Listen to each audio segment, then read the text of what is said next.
Bismillahirrahmanirrahim. Kita cuba gunakan alat ini untuk kita berhubung sama sendiri, dan kita akan meneruskan program kita melalui macam ni. Macam mana Dr. Kamil? Boleh ke?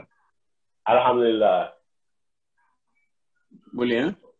Boleh. Okey, sekarang ni topik yang paling laris di media. Banyak benda sebenarnya. Satu benda, kalau kita boleh melihat dari segi apa hikmah sebenarnya. Apa hikmah sebenarnya tentang apa yang berlaku ni. Saya cuba nak kaitkan dengan sebuah hadis. Iaitu hadis mengatakan setiap 100 tahun ada mujaddid. Jadi sebelum ini, apa yang kita faham, mujaddid itu ialah seorang ulama besar baru yang mereform atau transform kita punya pemikiran tentang Islam dari satu masa ke satu masa, satu period ke satu period, maknanya 100 tahun tu satu dia punya period lah. Tapi nampaknya kalau saya bawa teori macam ni, ini adalah proses penukaran tamadun manusia. Yang Quran kata wa tilkal ayyamu nudawiluha bainan nas. Jadi maknanya kalau saya melihat dari segi ruda sejarah, sekarang ni ruda sejarah itu beralih cepat dan dalam pertukaran, siapa yang pandai memegang ruda sejarah itu supaya berhenti untuk kepentingan dia, maka dia punya tamadun akan naik. Macam mana? Boleh ulas? Boleh. Bismillahirrahmanirrahim. Hadis tu, hadis Abu Daud. Ada Abu Daud tu, dia guna perkataan mayujaddid. Man yujaddid. Jadi man bahasa Arab ni, dia mungkin dalam bentuk perorangan, individu. Dan mungkin juga dalam bentuk jamaah, bentuk organisasi, bentuk tamadun. Jadi maknanya dalam bahasa Arab man itu maknanya manusia lah. Manusia. Tapi tidak semestinya individu. Ya. Dia boleh dalam bentuk berbagai-bagai lah. Tapi saya lebih melihat kepada satu ayat Quran yang Allah Ta'ala sebut, ala lahul khalq wal amr. Jadi Tuhan punya penciptaan ni ada dua perkara. Kalau dia kata Amru takwin. Amru takwin ni Tuhan sebagai roh yang berjalan mengikut hukum sebab dan musabab. Hukum alam lah. Hukum alam, hukum tabi'i. Dan hukum tabi'i ni dia kena disatu dengan yang kedua, iaitu Amru tashri'. Amru tashri' maknanya perintah Tuhan yang telah hantar Nabi, di mana yang pertama tadi manusia atau alam tabi'i menerima secara terpaksa. Dia ada pilihan. Siapa di atas, kalau jatuh, mati. Muslim ke tak Muslim. Melihat dari segi Tuhan sendiri. Audio tak jelas ni ha. Okey. Tapi yang satu lagi, Amrul Tashri'. Kita cuba melihat dari perspektif. Okey. Yang kedua, Amrul Tashri' ni, dia ada pilihan. Fa'alhamaha fujuraha wa taqwaha. Boleh baik dan boleh jahat. Dan yang ni manusia ada kebebasan. Dia tidak tertakluk macam Amrul Takwin. Amrul Takwin saya dikatakan kun fayakun. Itu akan terjadi. Jadi nanti dah. Kejap saya nak masuk sikit. Jadi teori saya tadi yang mengatakan bahawa setiap 100 tahun ada checkpoint.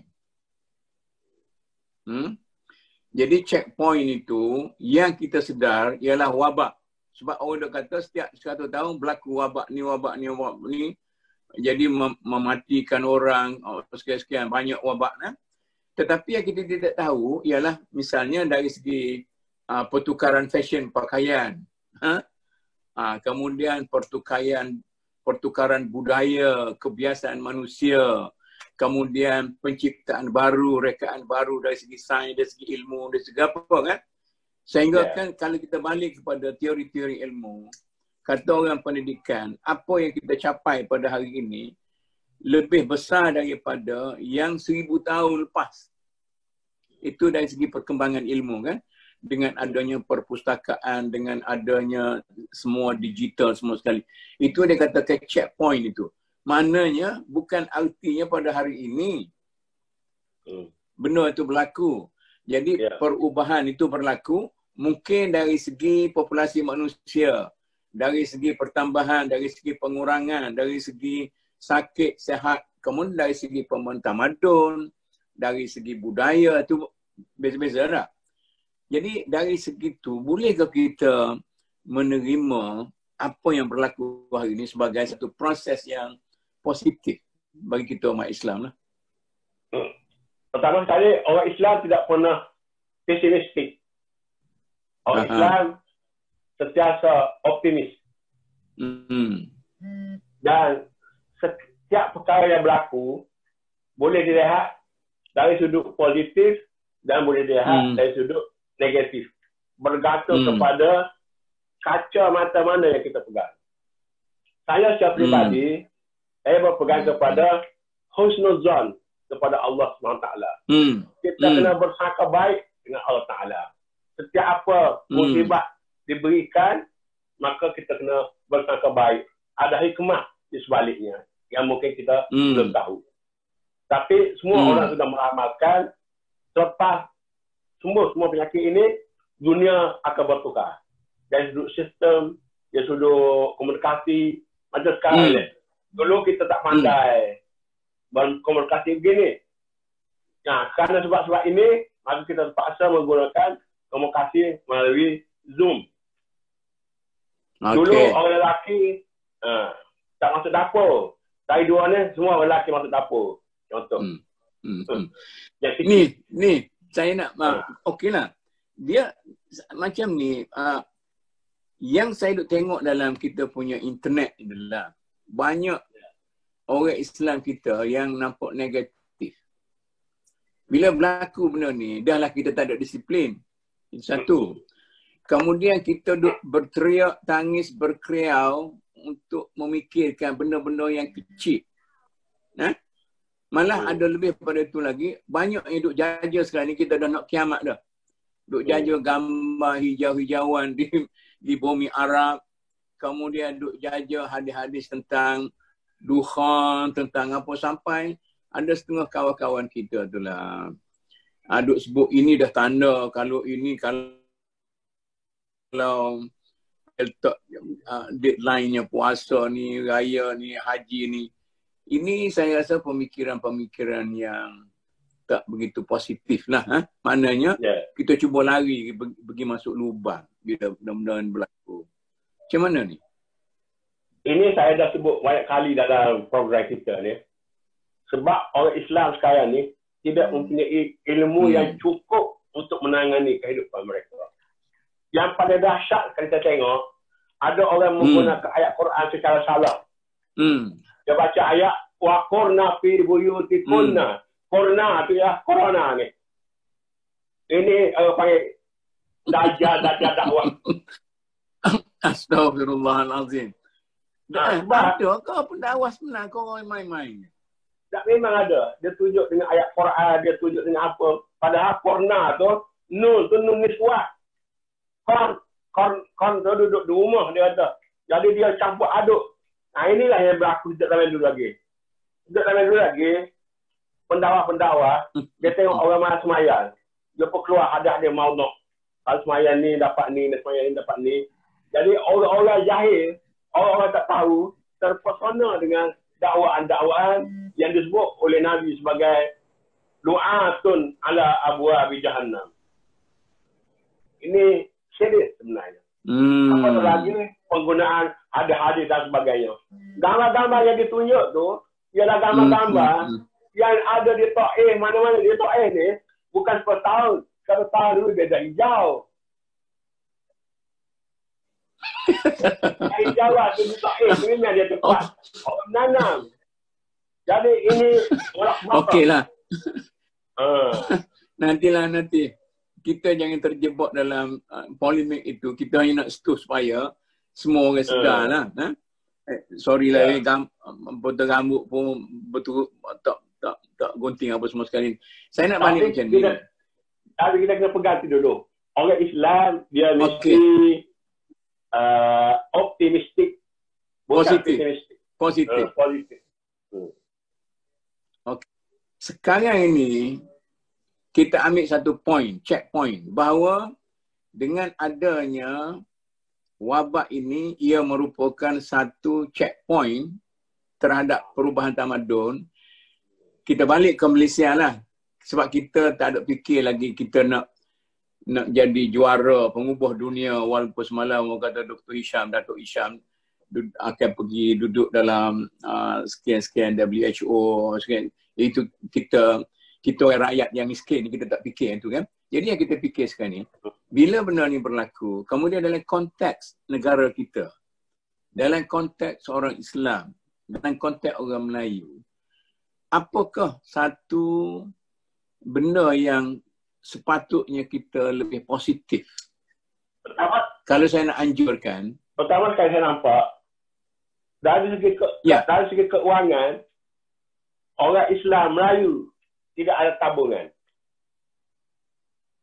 Bila tidak ada tabungan, maka tidak mencukupi untuk mereka makan minum. Walaupun masa itu hanya baru 18 hari kita katakan. Malam saya dengar, ada satu orang, dia cakap di Pulau Pinang, kalau dapat makan ruti seminggu sekali dengan telur pun, kira dah nasib baik. Makan roti dengan telur seminggu sekali pun dah nasib baik. Sebab anak-anak mereka dah tak makan hari-hari.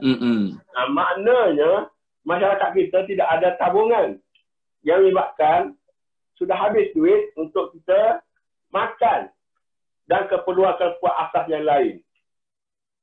Itu satu contoh. Habis nak macam mana? Jadi habis nak buat macam mana? Memberi pengajaran kepada kita bahawa depan ni orang semua kena menabung. Dia ingat dia sebut dia pakar-pakar keuangan. Paling tidak tabungan 10% ke, 20% ke daripada pendapatan dan sebagainya. Sebab tabungan itu perlu.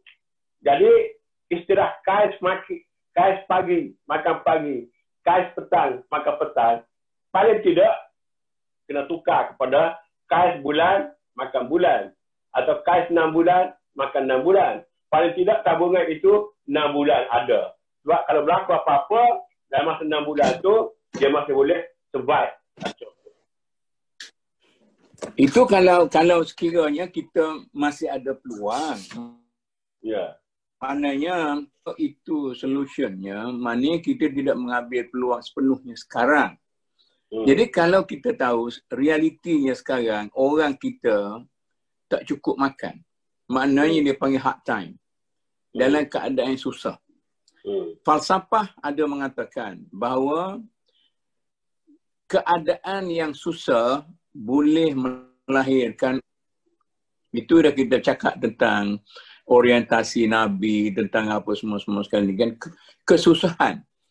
Cerita-cerita zaman Jepun, bila orang kita di zaman Jepun tu dah pandai dah buat benang, buat kain daripada batang pisang lah, daripada daun nanas dan sebagainya. Tapi bila British masuk balik, kemudian kita senang balik, kita menjadi apa? Dalam keadaan susah, kita boleh melahirkan masyarakat Melayu yang hebat. Sebelum ini, apa yang kita alami, apabila kita merdeka, kita senang, maka kita telah melahirkan masyarakat Melayu yang remeh, semacam kerikil di tepi jalan, bangsa subsidi, yang remeh. Sebab itu kita mengalami kelemahan kita sekarang. Jadi bolehkah kita ambil satu aspek ekonomi saja? Dalam keadaan ini kita berhadapan dengan gugatan ekonomi yang sangat mencabar. Maka yang Dr. Kamil kata tadi, lepas ini, saya tak nak lepas ini, sekarang ini. Macam mana kita boleh atasi sekarang ini? Misalnya, dengan pembahagian rezeki yang diberikan oleh kerajaan sekarang ini, bolehkah kita membangunkan dengan dana yang begitu besar, bolehkah kita membangun lagi makan ekonomi dulu? Ingat macam dulu, kita berbangga dengan sebuah negara Malaysia yang cosmopolitan. Ada bangunan-bangunan besar. Ini saya rasa, saya ni bukan ahli ekonomi. Saya rasa kesilapan kita, bila sampai kepada Tun Razak, yes, kita bangun luar bandar, walaupun rakyat kita waktu itu tak pandai lagi. Bangun Felda. Jadi orang Felda ni dia tak tahu bagaimana nak mengeluarkan. Ini Dr. Kamil pun dah sebut, saya pun dah sebut dulu. Jadi bila Felda dibangunkan, yang terjadi ialah mesin jahit masuk. Bukan kayu api keluar. Bila Felda dibangunkan, yang jadi ialah gas, dapur gas masuk. Ini benda-benda yang seperti ini. Jadi kita terus menjadi consumer. Jadi dengan dana yang besar tu, bolehkah kita memulakan satu proses pembangunan ekonomi rakyat dan kita cuba lupakan kita punya mentaliti nak bangunkan tournament yang besar seperti bangunan-bangunan besar yang saya tengok di Mesir tu, adanya piramid Ahram itu tidak boleh memberi walaupun sebuku roti kepada masyarakat. Sekarang ni siapa yang menguasai segala infrastruktur yang besar ni? Ialah orang kaya-kaya. Tinggal lagi kaum Melayu Bumiputera ini miskin. Jadi oleh kerana itu, bolehkah kita sebagai orang individu, sebagai masyarakat, sebagai kerajaan, sebagai komuniti Melayu Islam, kita tak fikir tentang orang lain. Orang lain dah kaya dah kemarin sekali. Kaya pun masih lagi loba, tomok dan sebagainya. Kita bina suatu sistem ekonomi rakyat yang baru.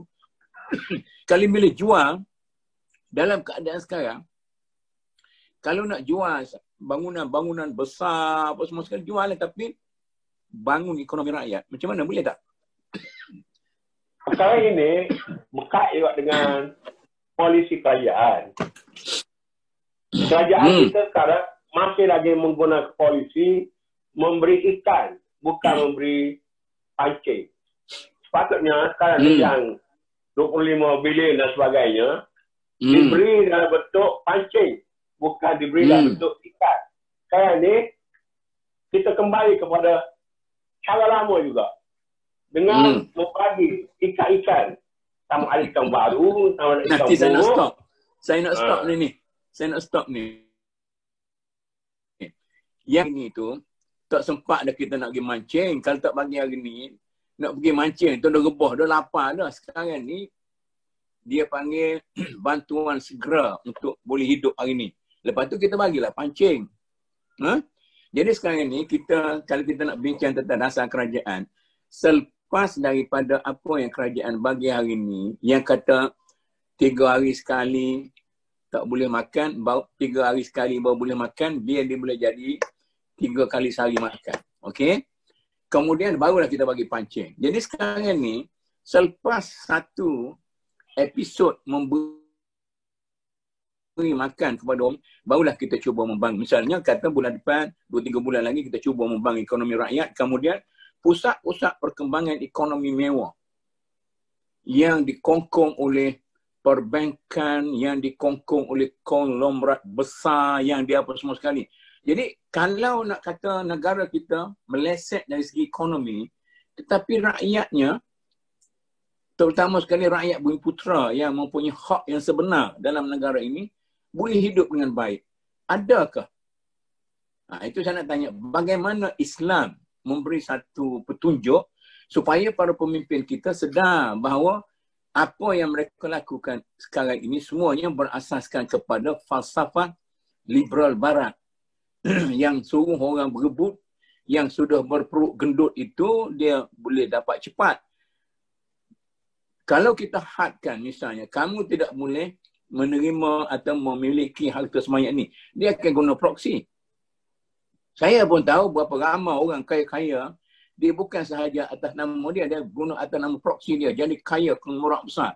Jadi kita jangan fikir, ingat tahun berapa yang bankrupt dulu, yang 78 lah, yang itu. Saya ingatlah Tun Mahathir telah menggunakan duit yang begitu banyak untuk menyelamatkan konglomerat yang besar. Sekarang ni tak payah nak fikir menyelamatkan konglomerat besar supaya nak mengekalkan Malaysia sebagai sebuah negara yang membangun, negara yang maju. Tetapi sekarang ni, biarlah mereka itu bankrupt pun dan negara kita meleset macam mana pun, kita mula dengan baru, satu titik checkpoint yang baru, bangunkan ekonomi rakyat. Ini macam ni. Sekarang kita tak payah nak ulang bagi ikan lah, bagi kain itu orang dah lama ni macam macam sudah menjadi hadis dah. Kita cuba bagi idea baru kepada kerajaan. Kita macam mana?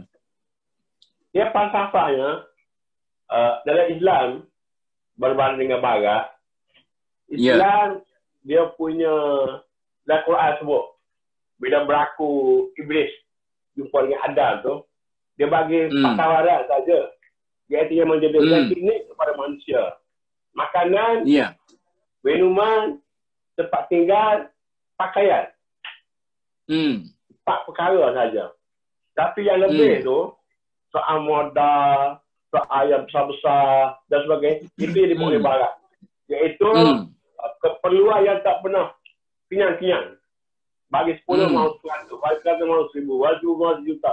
Jadi kita kena balik kepada basic need manusia ini ialah keperluan asas keperluan tersebut. Makanan, minuman. Dari Islam bagi satu falsafah. Kamu tidak beriman walaupun semaya banyak, pergi haji banyak, pergi umrah banyak. Kalau kamu tidur, sedangkan jiran di tepi rumah kamu tidur dalam kelaparan. Makna sekarang ni, selain pada kita bicara kerajaan, hal masyarakat sendiri harus memikul tanggungjawab. Orang yang ada lebihan sikit, dia kena tolong orang yang kurang. Orang yang boleh makan, tolong orang tak boleh makan. Jiran dia, keluarga dia dan sebagainya. Itu yang pertama. Yang kedua, nanti saya nak potong ni. Jadi inilah yang selalu kita para pendakwah duk sebut.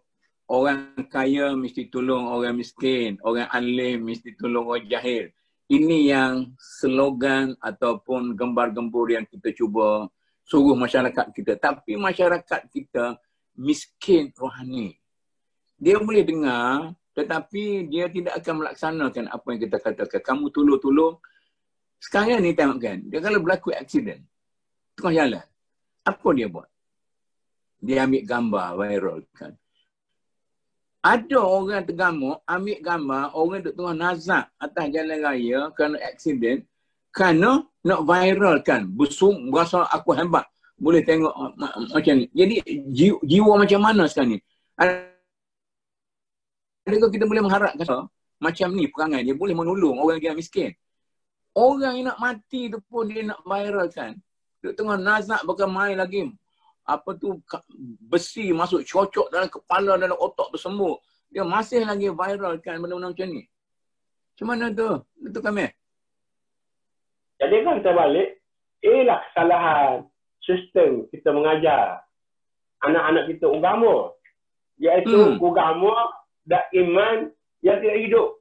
Iman yang terkandung. Dengan cara kita mengajar. Minta maaf cakap lah. Hafal sifat 20. Bukan sifat 20 tu. Tapi hafal tanpa faham. Semayang Allahu Akbar tanpa faham. Semayang Subhanallah Allah tanpa faham. Dan sekarang ni kita hidup dalam ibadat yang palsu.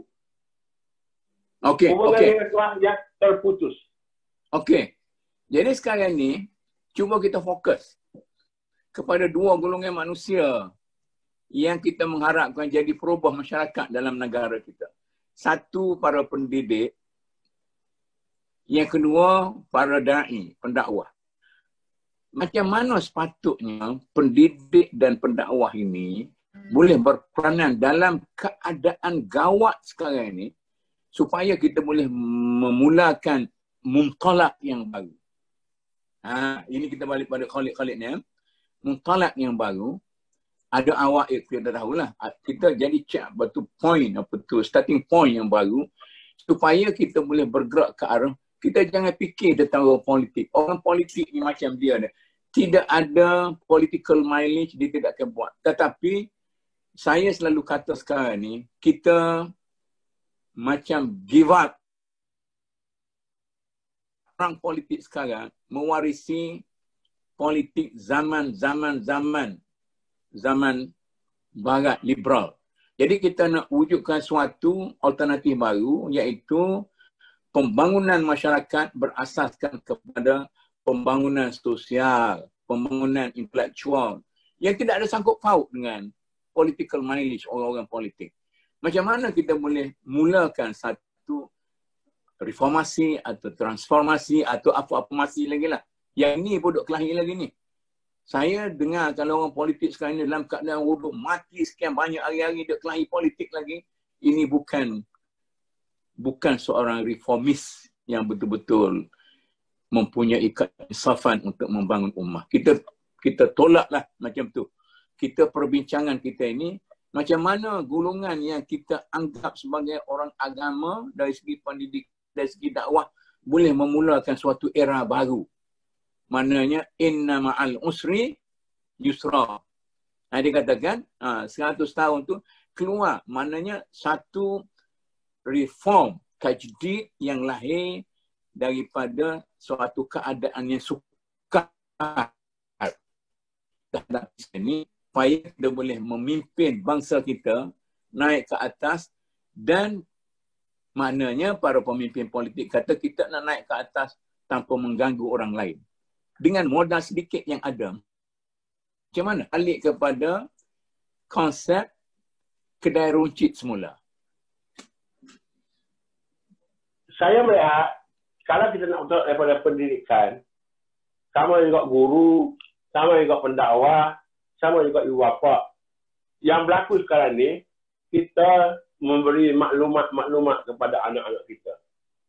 Tapi dari segi pendidikan, tak kira lah pendidikan ekonomi ke pendidikan apa sekalipun, dia kena pembudayaan. Tidak cukup kita nak cerita dalam Islam, kebersihan dan sebagainya. Tapi bagaimana kita melihat praktikal nak membersihkan sesuatu tempat, misalnya ibu bapa menyediakan tong sampah supaya anak buang sampah. Bagaimana kita dengar orang Jepun atau orang negara-negara yang maju, sampah di sekolah, anak-anak murid pelajar tak buang, atau sampah masuk dalam poket supaya dapat dibuang. Benda-benda secara praktikal yang sekarang ni ibu bapa sendiri tidak membudayakan kepada anak-anak mereka itu ilmu. Pendakwah juga melonggok-longgokkan ilmu, bukan membudayakan. Jadi macam sekarang ni pun, pembudayaan itu harus berlaku, kata macam tadi, tabung, keuangan. Anak-anak diajar sejak kecil lagi supaya mereka menabung, katakanlah. Anak-anak diajar sejak kecil supaya mereka tidak membazir. Sekarang ni, pasal dunia dah senang, duit banyak, ibu bapa membenarkan anak-anak membazir. Walaupun kita cakap, pendakwah cakap, guru cakap jangan membazir, tapi realitinya ibu bapa bagi kepada anak sekolah rendah RM10 pagi, RM5 hari, membazir. Jadi budak-budak tu tak tahu apa duit, akhir membazir. Jadi soal pembaziran, soal kebersihan, dan agama kena diberi nilai yang betul. Saya nak buat contoh lah. Dalam semua kitab agama, kitab fiqh, kitab hadis, dia mulakan semua dengan bab at-taharah. Bersih. Okay. Bersih tu, kita pergi ambil sembahyang, bersih muka, bersih tangan, bersih kepala. Apa yang ada di sebalik tu? Kita nak tarbiyah apa? Nak didik apa? Nak didik berkoma-koma tu supaya mulut tidak mencarut, mulut tidak mengata, mulut tidak mengejek, mulut tidak mengumpat. Ini berkoma 5 kali sehari, 10 kali sehari, mengumpat 20 kali sehari. Basuh muka, tangan, basuh kaki, semuanya mempunyai falsafah yang itu yang ada diajar. Bukannya... Okey. Nanti saya potong, okay? Saya potong, okay? Saya nak cadang satu, boleh tak? Dalam keadaan sekarang ni, saya tengok bila COVID ni dah merebak, jadi perbincangan yang berlandaskan kepada retorik, perbincangan yang berlandaskan kepada retorik di kalangan para pendakwah kita, termasuk pendakwah online, makin membesar. Jadi masing-masing bawalah hadis-hadis tentang kiamat lah, masing-masing mengambil peluang untuk mengugut masyarakat kita supaya balik kepada konsep beragama sebagainya. Jadi lalu berlakulah perbahasan, perbalahan tentang retorik ini. Maknanya dalam konsep tadi, walaupun ruda zaman sedang bergerak, tetapi kita gagal mencari satu peluang, pegang ruda zaman itu, zaman dalam negara kita saja, dalam konteks kita, jadi dunia yang universal lah. Kita gagal untuk memegang ruda itu pada posisi yang boleh memberi keuntungan, memberi keuntungan ekonomi untuk bangsa kita, untuk agama kita, tetapi kita duduk sibuk tentang retorik. Jadi orang lain yang merancang tentang ekonomi betul-betul, ada satu falsafah di kalangan setengah orang korporat. Dia kata, walau bagaimanapun dahsyatnya recession yang akan dialami oleh negara kita, tetapi kita punya bisnes mesti untung. Maknanya dia buat satu business model ataupun business policy yang boleh memberi keuntungan dalam keadaan mana sekalipun. Saya tanya macam mana? Boleh kita balik kepada satu mood yang sangat konservatif. Jadi bila mood konservatif ini, dia kalau nak rugi pun tak sama bankrupt. Tapi dia dapat untung berasaskan pada volume yang dia capai. Bukan daripada keuntungan dari segi parti, dari segi individual punya untung. Jadi sekarang ni kita ni, para pendakwah kita, kalau nak suruh orang kita tu Islam betul-betul, bolehkah kita membuat satu business policy dakwah kita supaya kita dapat membangunkan masyarakat kita berasaskan kepada satu pendekatan yang sangat konservatif. Konservatif maknanya tak payahlah kita nak fikir yang tinggi-tinggi, yang hebat-hebat, bila nak kiamat, bila apa semua. Kita balik kepada usul dalam Islam itu yang ada dalam Quran, Sunnah dan sebagainya, tanpa terjebak dengan pentafsiran para ulama semasa pada waktu itu. Balik realistiknya, kita cuba rasionalkan realisasi dalam masyarakat kita. Misalnya macam Dr. Kamil kata tadi tentang kebersihan. Kalau kita kata kebersihan tadi, ambil yang sangat limited. Bila kita basuh tangan, sekarang ni berapa kita nak suruh orang basuh tangan, sanitizer, semua sekali. Itu kalau anda seorang Muslim yang baik, tentunya mencuci tangan itu sudah menjadi suatu kebiasaan. Kemudian istinsyaq, masuk air ke hidung. Kemudian muka. Maknanya seorang Badawi yang comot, yang kotor, apabila dia masuk Islam, Islam disiplinkan, diri kamu mesti bersih. Bila nak solat, bila nak berjunub, maknanya artinya kita katakanlah, dia mesti dia berjunub seminggu sekali. Okay? Dia solat 5 kali sehari. Untuk yang paling teruk tu, untuk orang awam yang baru. Maknanya diri dia sangat bersih. Sampai telinga, hidung, mulut semua berkomor semua sekali, siluak dan sebagainya. Jadi balik kepada basic idea. Kalau saya nak cadangkan, saya para pendakwah kita, baliklah kepada basic idea dan tidaklah terbawa-bawa dengan retorik para ulama besar yang bercakap secara mewah dalam masyarakat yang sudah sangat membangun pada waktu itu. bolehkah kita strukturkan ulama dan para dakwah?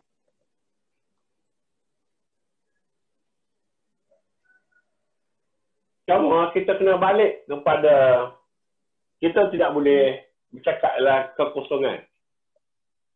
Kita kena balik kepada budaya kita. Ya.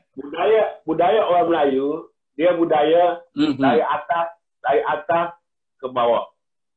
Misalnya, bila sultan-sultan, bila sultan-sultan masuk Islam, rakyat semua masuk Islam. Bila Tok Batin masuk Islam, rakyat masuk Islam. Jadi Quran kita berkata, kata masyarakat feudal lah. Quran berkata, likul liqaumin hak, dia kena ada pemimpin. Dan sekarang ni kita kekurangan orang-orang yang ada inisiatif untuk memimpin. Ramai di kalangan kita orang yang lebih suka jadi buat turut. Jadi sekarang ni kena create satu madrasah, satu school yang boleh membentuk kader-kader boleh jadi pemimpin. Tak sempat dah nak bangun madrasah. Tak sempat dah nak cari pemimpin. Kita kena wafi zulmati yuftaqadul badru. Dalam alam yang gelap gelita ini, kita teringat kepada bulan Badr. Nah? Jadi sekarang ni, apa yang kita ada sekarang? Bolehkah kita nasihatkan kepada para pendakwah kita supaya masing-masing menginsafi diri, dakwah populariti. Dakwah populariti. Dulu kita sukalah sebab masa kita mewah. Tapi untuk mencari populariti, gali maklumat dalam, kita mau membongkar dan meletakkan supaya menakut-nakutkan masyarakat kita daripada sekian-sekian, menakut-nakutkan kita daripada TV, menakut-nakutkan kita daripada gadget, semua. Jadi budaya menakut ni, dulu orang kata khutbah yang penuh dengan zift. Ini kita duduk di Mesir kan, mengutuk orang dalam khutbah kita. Tapi kita nak encourage para pendakwah kita memilih tajuk-tajuk yang boleh encourage masyarakat kita supaya bekerja, mencari rezeki. Sebab kata Sayyidina Ali, orang yang positif sentiasa memikirkan tentang kemajuan walaupun dalam keadaan yang sukar. Orang yang pasif dan negatif sentiasa memikirkan tentang kesusahan walaupun dalam keadaan yang senang. Jadi ini macam mana kita nak balikkan budaya masyarakat kita tadi. Jadi kalau Dr. Kamil kata kita perlu kepada the great person, seorang pemimpin yang hebat, maka tak ada masalah lagi kita nak mencipta kepimpinan yang hebat. Kita kena cari orang yang hebat, yang sudah ada, yang seada-adanya. Kerana Tuhan, saya rasa Tuhan akan memberi kepada setiap masyarakat itu ialah pemimpin zaman dia, qaidu zamanihi. Maka sekalian ni yang ada di hadapan kita, para asatizah kita, para doktor kita, para pendakwah kita. Jadi kita cuba bentukkan apa yang ada ni. Orang kata kalau di Indonesia dulu nak lawan Belanda, tak ada senjata, maka mereka menggunakan buluh runcing. Jadi bagaimana kita nak gunakan ini sebagai buluh runcing zaman Belanda Indonesia untuk kita nak jadikan, bukan nak jadi memusuhkan COVID.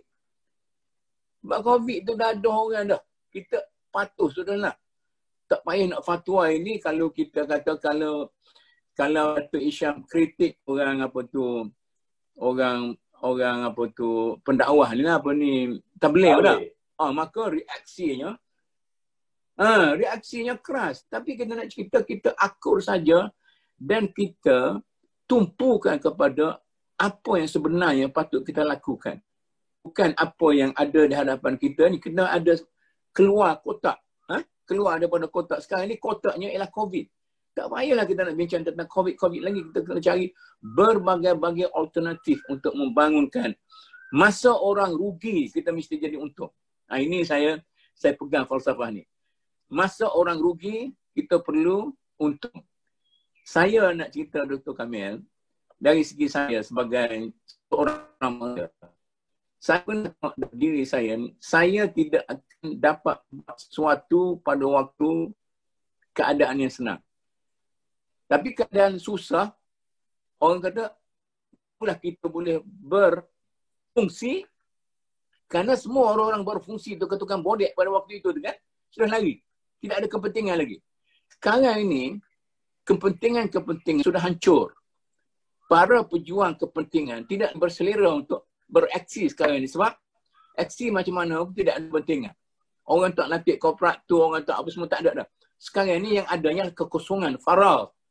Tidak boleh kita, saya nak anjurkan Dr. Kamil dan orang-orang macam dia, menggunakan kosongan vacuum faragh ini untuk membina suatu mood perjuangan yang baru yang tidak akan diganggu oleh orang-orang berkepentingan. Maka di situ kita boleh membangun bangsa kita. Ulas sikit. Saya punya pandangan lah. Kita kena buat sesuatu yang ada dalam kapasiti kita. Saya tak boleh nak bincang, nak bangun ekonomi. Saya sendiri tak tahu ekonomi. Tapi sekarang ni kita ada satu perkara yang kebetulan oleh Malik bin Nabi. Kita ada idea. Kita kena bangunkan idea. Dan idea-idea ni, lepas kita 60 tahun muda. Nanti saya stop dulu. Ini perbincangan pertama ni, saya nak stop dulu. Dr. Kamil kata, saya bukan ahli ekonomi. Saya tak tahu memberi solusi ekonomi. Tetapi di tangan Dr. Kamil ada kunci. Ada kuncinya. Iaitu menyedarkan rakyat Islam tentang kepentingan ekonomi lebih daripada kepentingan yang kita nak begini kan. Cuba Dr. Kamil, itu benda yang ada dalam kekuatan Dr. Kamil. Itu yang saya katakan tadi. Sekarang ni saya boleh jual idea. Idea pertama, dalam Islam contohnya, tidak pernah memusuhi harta. Dan 10 orang yang dijamin masuk syurga tu, 6 orangnya adalah orang kaya. Abdurrahman bin Auf, Utsman bin Affan, Sa'ad bin Abi Waqqas, Az-Zubair. 4 orang saja yang miskin, 6 orang kaya. Jadi orang kaya lebih ramai daripada orang miskin masuk syurga. 60%. 60%. Yang kedua, peranan wanita. Bagaimana Nabi bawa Islam, kita ada pelekatkan wanita. Kita letakkan wanita sudut nombor 2, nombor 3. Tapi Khadijah lah yang memberikan ke Nabi sokongan keuangan, sokongan semangat, sokongan material, dan segala sokongan 100%. Kemudian lepas mati Khadijah, Aisyah menjadi guru kepada sahabat-sahabat. Jadi kita kena letak balik wanita yang begitu ramai dalam negara kita. Tenaga mereka banyak. Kenapa kita sisihkan di sana? Jadi banyak ayat-ayat Quran, ada Nabi yang meletakkan harta sebagai satu kunci untuk orang masuk syurga. Contohnya. Dan banyak lagi perkara yang kita tengok yang negatif itu semua Nabi Arab. Ambil satu contoh. Boleh? Saya panjang sikit. Allahumma Boleh. A'udzubika minal hammi wal hazan. Jangan duka cita. Jangan sedih. Kita tengah firma yang sebaliknya. Wa a'udzubika minal jubni. Jangan penakut. Wal bukhli. Jangan kedekut. Wa a'udzubika min ghalabatid daini. Jangan cari hutang. Kita kena bagi hutang kat orang. Apa rijal. Kenapa takut kepada orang? Jadi kena hidupkan balik. Apa ni? Semangat syahadah sendiri tu. Semangat la ilaha illallah sendiri tu pun tak lepas lagi. Sebab itu kita ini salah satu pun tak lepas, salah dua pun tak lepas. Bagaimana kita nak cakap hal universiti, hal sekolah menengah dan sebagainya. Di situ kegagalan kita. Kegagalan pada tapak-tapak pertama. Kata orang, kalau nak boleh cerpen, perlu kepada ayat pertama. Ayat pertama tak lepas lagi. Itu yang kita kena buat sekali. Okey, ayat pertama ni kan. Saya nak pungut yang Dr. Kamil punya idea. Dr. Kamil ni, dia ada idea yang kita punya raw material. ada bahan-bahan utama yang sangat banyak. Tapi saya nak tolongkan. Saya nak jadi cooker. Ya, Dr. Tamir ni jadi orang kaya dari segi idea dan sebagainya. Jadi macam ni, seolah-olah bila kita bincang tadi, sekarang ni kita perlu ada satu gerakan massa yang kuat di kalangan umat Islam bertujuan untuk memulihkan kebankrapan ekonomi di kalangan kita, mengambil peluang kejatuhan ekonomi negara kita. Sebab yang akan mengalami akibat yang besar daripada kejatuhan ekonomi, orang kampung tak bankrupt. Tetapi kaum raksa akan bankrupt. Maknanya, jom perahu-perahu besar mereka itu telah pecah. Maka mereka itu tak perlu nak pungut sesen, 10 sen, 50 sen sebab bagi mereka itu remeh. Maka kitalah yang pungut yang miskin, papa ke dana ni, satu gerakan yang besar-besar. Ya? Kemudian macam Dr. Kamil kata tadi, gerakan ini tidak lagi akan membezakan antara lelaki dan perempuan, lelaki dan wanita. Menyeluruh. Maknanya wanita-wanita kita kena diberi peluang. Tapi tidak diberi peluang macamnya untuk mencukupkan kota. Maknanya siapa saja wanita yang berkemampuan. Jadi kita bagilah ruang yang agak kondusif misalnya dari segi kekangan agama, dari segi pergaulan sebagainya. Kita adakanlah supaya lebih eksklusif. Nah, kemudian yang ketiga tadi, kita perlu cari pemimpin. Carilah bintang. Wa fi zulmati yuhtaqadul badru. Kita carilah pemimpin-pemimpin di kalangan kita-kita yang ada ini. Jadi kita haraplah kita misalnya kalau mufti ada mufti-mufti yang baik. Tapi dia punya sikap hanya mempertikaikan orang saja. Saya tak nampak lagi ada orang yang betul pada pandangan dia. Tidakkah kekuatan yang ada pada sang mufti kita ini, kalau dah cerdik sangat, cuba bagi sokongan yang kuat supaya gerakan rakyat ini boleh berlaku, tetapi jangan asyik dalam mempertikaikan orang tu salah, orang ni salah. Kata kalau menteri tu dulu pun salah, menteri sekian pun salah. Jadi mana kalau asyik menyalahkan, habislah kita. Jadi macam mana kita cuba-cuba kita pergi gerakan rakyat secara besar-besaran, kita revolusikan. Bukan reformasi, transformasi lagi. Revolusi tanpa senjata, revolusi pertanian, revolusi industri. Ni kita ni revolusi rakyat. Dan kejayaannya telah ditunjuk oleh Mao Zedong dengan buku budaya dia tu kan. Jadi ini kita boleh buat. Jadi bolehkah kita cuba cetuskan kesedaran gerakan ini sekarang, lelaki perempuan ini segala generasinya, dan kita cuba cari satu gerakan yang cukup berkesan bagaimana kita nak lakukan. Cuba bagi input sikit, Dr. Kamil. Cuma dari segi sejarah kita tengok, bukan retorik lah. Mau tak mau, golongan muda perlu. Sebab tu, bila Nabi nak hantar ke Madinah, dia hantar Nabi Umar yang baru berusia 20 tahun. Jadi, orang-orang muda, mahasiswa, orang ini kena digembalikan, kena dipandu. Mereka tenaga banyak, tapi mereka perlu kepada panduan-panduan. Orang muda, sama juga dengan wanita tadi. Dia wanita, orang muda. Orang tua memberi bimbingan. Tapi apa-apa pun, dalam sejarah kita tengok, yang menjadi terahnya adalah orang itu. Nak buat bangunan besar, orang. Nak buat ada besar, orang. Jadi, persiapan kepada orang. Itu yang saya katakan perkadaran. Jadi, sempat tak sempat, Nabi pun dia kaedah orang dulu. Dia tak boleh nak hebat ke Islam kalau tidak ada orang. Nanti, saya terpaksa berbeza pendapat sini kan. Jadi, sekarang ini, kata, siapa dia? Al-Bahru Wara'akum. Nama dia Tariq bin Ziyad. Tak sempat dah kita nak latih orang guna apa yang ada walaupun buluh runcing. Sekarang ni, orang-orang tua yang ada wisdom, orang-orang muda yang ada tenaga, wanita-wanita yang ada daya penarik. Sekarang ni kan, kita nak gembelingkan.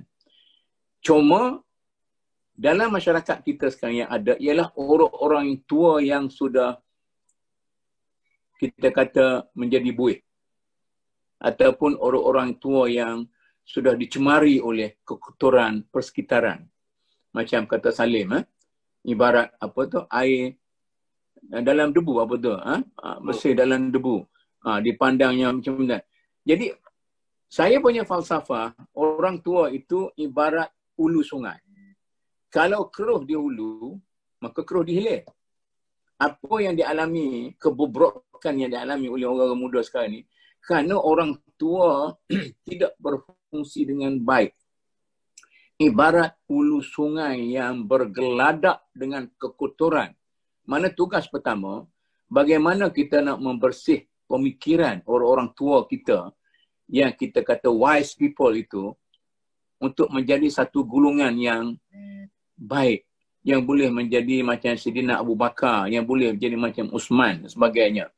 Kemudian, yang keduanya, bagaimana kita boleh menggunakan orang-orang tua ini untuk mengaktifkan orang-orang muda sekarang ni yang sudah menjadi pondan. Jadi kita duk puji orang muda. Orang muda sekarang ni sudah terlampau selfish, terlampau individual, terlampau tidak encourage untuk nak terima orang sebagainya. Jadi boleh kita bersihkan orang kita. Maknanya jangan fikirkan tentang satu blueprint untuk jangka panjang. Kerana kita nak membangun 2-3 langkah sekarang ni, lepas tu baru kita nak bagi kail kepada mereka itu. Macam mana nak bersihkan sekarang, nak pakai, ibarat kata macam mana kita nak adakan buluh runcing sekarang. Kita terpaksa berdepan dengan realiti. Nabi Muhammad 3 tahun dia buat kerja tu, hanya 40 orang hardcore dia. Sekarang ni gerakan Datuk Mu nak buat ni, dia kena cari hardcore yang betul-betul ada. Dan yang lain tu dia banyak membantu. Dan sejarah saya tengok di negara kita pun, daripada tahun 80-an, 90-an, yang mereka kuat muda-muda tu, berjuang dan sebagainya. Bila makan hari makin mewah, makan hari makin renggang. Akhir-akhir dia kata dia tak perlu ada orang. Dia sakit, dia pergi hospital. Dia ada duit, dia ada apa. Jadi manusia itu akan wujud kebersamaan ketika mereka susah. Dan ketika susah itulah sahabat-sahabat yang sebenarnya. Bila mereka masing-masing senang, makin-makin membawa diri masing-masing. Jadi hardcore tu penting. Inilah kita. Sebab tu kata Ibn Khaldun, orang-orang yang maju itu nasun afsadat humul hadarah. Manusia-manusia yang dirosakkan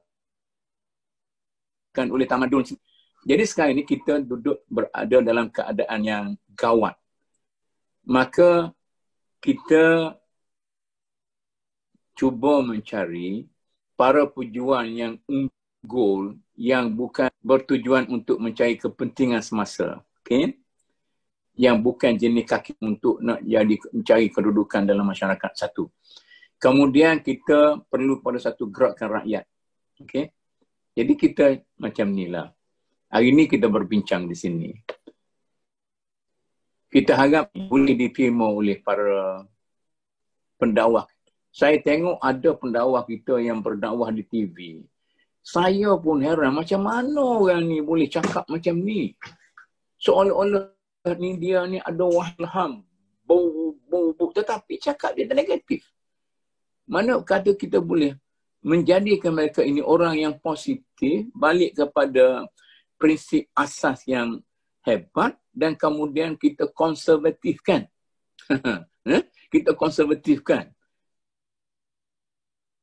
So bawa manusia, masyarakat ni supaya janganlah orang-orang yang peminat kepada agama, orang-orang tua yang berminat pada agama tu. Jadi kita heret dia macam lembu yang cucuk hidung. Heret gitu ya. Ini ustaz kata. Ini hak profesor kata. Ini hak Datuk Mufti kata sebagainya. Jadi bila kita faham bersama, jadi kita cuba. Saya rasa kalau kita boleh lahirkan 40. Ini idea 40 Dr. Kamil tadi. 40 pelupur. Kalau dapat 40 pelupur dalam keadaan yang gawat ini, tentu kita boleh bawa masyarakat kita. Sebab orang awam ini Tapi media kita pun, TV, radio, yang ialah orang-orang yang boleh mengangkat rating dia punya, itu pun bisnesnya. Tetapi saya rasa, saya percaya banyak tokoh-tokoh yang masih tenggelam dalam lumpur. Tenggelam dalam lumpur-lumpur keburukan masyarakat. Jadi kita cuba congkel satu-satu supaya lahir dapat 40 pelupur tadi. Kalau Dr. Kamil ni dia orang haraki dulu, saya tidak. Saya ni orang haho-haho. Maknanya nak lahir 40 pelupur tu, kita mulai bekerja sekarang menggunakan berbagai platform yang ada, lahirkan 40 pelupur dan boleh menjadi bintang-bintang yang berkemerlapan di langit Azwardi pada malam yang kelam. Kita boleh jadikan mereka itu sebagai sirajul ummah. Boleh? Boleh. Cuma satu perhatian lah. Kita jangan terlalu tersilau dengan nama-nama hebat dan sebagainya. Sebab dalam sejarah Nabi pun, dengan sejarah Nabi pun, lain daripada Abu Bakar Umar tu, dia ada orang bernama Suhaib, orang bernama Bilal, orang bernama Salman. Dan unsur-unsur ini juga penting dalam kepada perjuangan yang begini besar.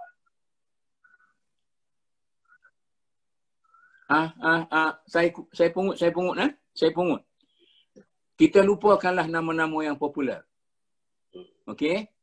Lupakanlah tokoh-tokoh yang sedang beraksi di persada masyarakat sekarang ini. Sebenarnya itu adalah buih.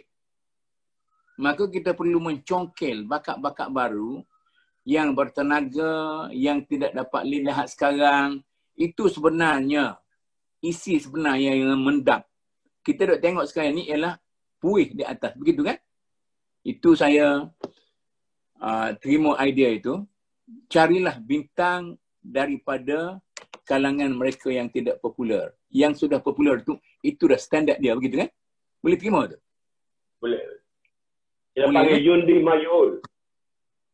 Al-Jundi Majhul. Tentera yang tidak terkenal. Ya?